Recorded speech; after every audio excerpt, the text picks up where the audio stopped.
Welcome to my channel Watch It Learn. So viewers, in this video we are going to discuss about multiple linear regression. So इस video में बात करेंगे, discuss करेंगे multiple linear regression के बारे में. Multiple linear regression is used to estimate the relationship between two or more independent variables and one dependent variables.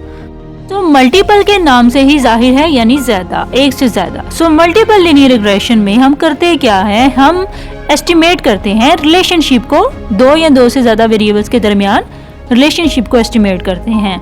It is a study of more than two variables and one variable is dependent variable like x1 and other variable like x2 and x3 are independent variables. So हम multiple linear regression में क्या करते हैं, prediction करते हैं, future prediction करते हैं. Here we try to predict the change in dependent variable according to change in independent variables. यानी कि हम इसमें ये देखते हैं कि इंडिपेंडेंट वेरिएबल्स के चेंज होने पर डिपेंडेंट वेरिएबल कितना चेंज हो रहा है.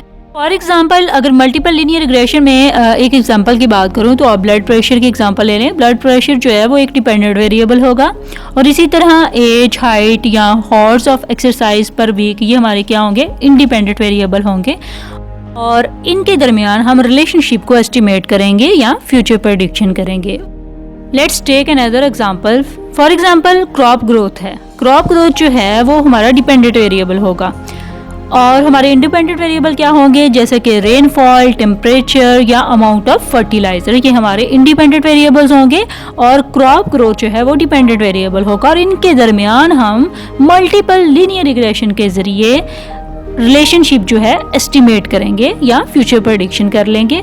आई होप सो आपको ये सिंपल सा concept about multiple linear regression clear हो गया होगा. For more informative and latest video kindly subscribe my channel and stay connected with me. Goodbye.